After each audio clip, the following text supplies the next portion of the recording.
Jammji Info point net, informer, éduquer et divertir dans la paix. yow mu bëgg a jot xibaar yu sell te woo waaye itam bu ànd ak njàngalee ak xel mu dal ak jàmm gaawal gaaw abonné suñu compte YouTube bi nga xam ne moo di Jammji Info point net. Amis internautes de Jammji Info, bonjour. Nous sommes en ligne avec Ibrahim Boni Adjawiakoy, dit IB 124, le PANAF, acteur de la société civile, leader M5 RFP et Tombouctou. Le prétexte, le coup d'État qui a eu lieu ce mercredi au Mali et qui a conduit à la démission du président Ibrahim Boubacar Keïta et de son premier ministre, mais aussi à la dissolution de l'Assemblée nationale. Ibrahim Boni, bonjour. Bonjour, chers internautes de Jammji Info. Merci Koumba Dauphin pour cet entretien que vous m'accordez. Et voilà, donc bonjour et je suis à l'écoute. Merci. Monsieur Adjawiakoy, comme je l'ai dit tantôt, nous avons assisté hier à un coup d'État au Mali qui a conduit à la démission du président IBK, de son premier ministre, mais aussi à la dissolution de l'Assemblée nationale malienne. Quelle analyse faites-vous de la situation? Alors, il y a un premier ricochet qu'il faut d'abord rectifier. Il n'y a pas eu de coup d'État hier, non. Il y a eu la démission de Ibrahim Boubacar Keïta. Avant sa propre démission, il a mis fin d'abord à la mission du gouvernement. Il a dissolu l'Assemblée nationale. Ce sont des prérogatives constitutionnelles qu'il a. Et démissionner également est un acte volontaire. Donc, personnellement, nous ne parlons pas de coup d'État. Hier, ce qui s'est passé, moi, j'étais dans la rue. J'étais là, j'ai manifesté, j'étais là dans la rue. Et il faut dire que c'est le peuple, en réalité, qui a renversé Ibrahim Boubacar Keïta. C'est la suite logique de la lutte que le M5 RFP a menée depuis le 30 juin, si je bonne, depuis le 30 août, voilà. Donc c'est une suite logique en réalité de cela. Donc c'est les jeunes qui étaient dans la rue. Cette révolution appartient à la jeunesse du Mali, à la tranche d'âge de 18 à 35 ans. C'est eux qui ont fait ce combat-là dans la rue. Hier, moi j'étais là. C'est les jeunes qui sont allés partout, procéder à toutes les arrestations. Les militaires avaient les armes et conduisaient les hommes, les chefs de l'État et les autres personnalités dans des lieux sûrs. Et ça s'est passé sans effusion de sang. Sans effusion de sang. Et c'était dans la liesse populaire. Donc, mon analyse, c'est qu'ils ont fait une déclaration hier, le Comité national pour le salut du peuple. Ils ont fait une déclaration, et dans la déclaration, ce qui a attiré mon attention, c'est le fait qu'ils parlent d'une transition politique civile. Et ça, c'est l'une des recommandations, l'une des propositions de sortie de crise du M5 RFP. Donc, le CNSP rejoint le M5 RFP.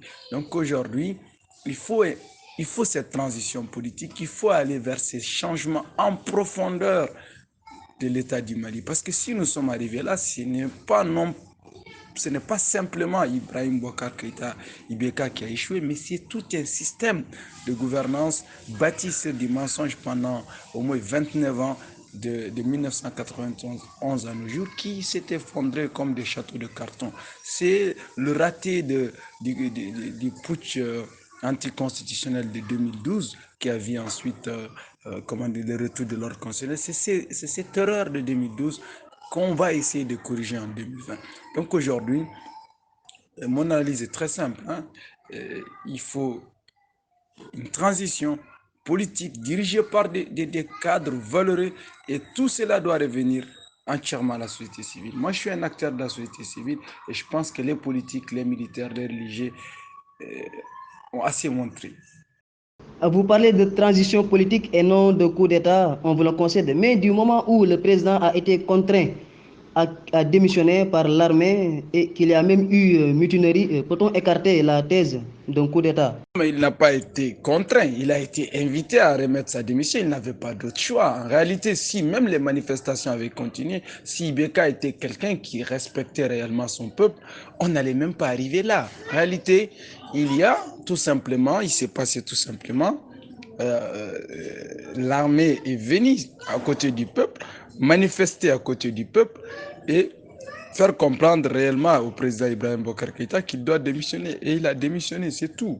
Maintenant, si vous pensez que c'est la contrainte, c'est votre point de vue. Moi, ce n'est pas le mien. Moi, je pense que lui-même, il sait que les carottes sont cuites et que la meilleure façon pour lui de sortir c'est de remettre cette démission. Voilà. Des observateurs pensent déjà que c'est la France qui est derrière ce putsch face à la détermination de l'imam Mahmoud Dicko. Partagez-vous la même avis, sachant bien que les Français ont des intérêts à préserver au Mali? Je pense que le jeu de la France, c'est le jeu de la France, c'est le dernier de mes problèmes. Moi, je ne cherche pas à rentrer. C'est vrai que le CNSP est en train de faire des déclarations qui montrent carrément ses connivences avec les intérêts français, mais cela n'engage que le CNSP. Moi, je suis un leader de la société civile. Je milite pour les droits de mes concitoyens et la ligne que je comprends, la ligne que je peux suivre, c'est la ligne d'une transition politique, d'une refondation de l'État avec des acteurs nouveaux. Et là, le pays redressé peut être remis à celui qui gagnera les élections par la voie des urnes. En tant que président du collectif Tombouctou réclame ses droits, vous avez récemment rencontré le Premier ministre Boubou Cissé dans le cadre d'une revendication sur laquelle il a apporté une solution. Avez-vous ressenti un sentiment particulier quand vous avez appris son arrestation? Le Premier ministre Boubou Cissé est un homme à qui j'ai beaucoup de respect et dont aujourd'hui on peut dire que sa fidélité est légendaire parce que pour la première fois de ma vie, j'ai vu un Premier ministre qui est arrêté avec son président de la République, non pas arrêté de deux lieux différents, non, mais qu'il était à côté de son président de la République lors de son arrestation. Donc c'est quelque chose qui force l'admiration et qui montre que c'est un homme loyal, un homme que lorsqu'il se met à côté de toi, il te sert. Et Boubou Cissé n'est pas un politicien, parce qu'il faut être clair sur cette position. C'est un technocrate qui était au service, certes, des régimes d'un président, mais c'est un technocrate qui servait également l'État. Après tout, c'est un serviteur de l'État. Et je pense que le Mali a besoin de tous ses fils, de tous ses filles, capables de l'aider à relever les défis. Monsieur Adjawiakoy, que pensez-vous de l'avenir politique du Mali après tout ce qui vient de se produire? Je pense que l'avenir politique du Mali est entre les mains de la jeunesse du Mali. Moi, je tiens à cette précision de taille. C'est-à-dire, c'est à nous, les jeunes du Mali, d'imposer l'avenir que nous voulons à notre pays. Ce n'est pas au CNSP qui vient de prendre le pouvoir, ce n'est pas au M5 RFP dont je fais partie, c'est à la jeunesse du Mali. La jeunesse du Mali doit aujourd'hui créer ce que moi j'appelle le troisième front. Le troisième front, pourquoi? Pour faire comprendre qu'il ne faut pas une transition militaire de 1, de 2, il faut une transition pas avec les anciens loups ou bien les anciens, comment est-ce qu'on les appelle, les anciens dinosaures politiques. Il le faut avec des hommes politiques, des acteurs de la société civile, pas forcément des hommes politiques, surtout des acteurs de la société civile, des nouvelles personnalités, des personnes crédibles, des personnes honorables, des personnes capables de relever des défis, et surtout des jeunes et des femmes, surtout des jeunes et des femmes.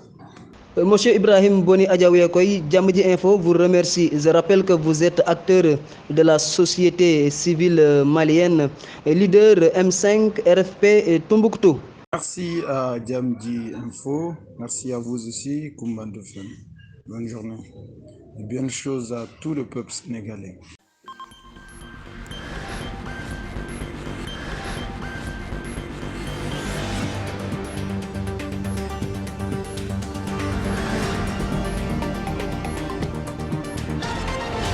Djamidji Info, informer, éduquer et divertir dans la paix.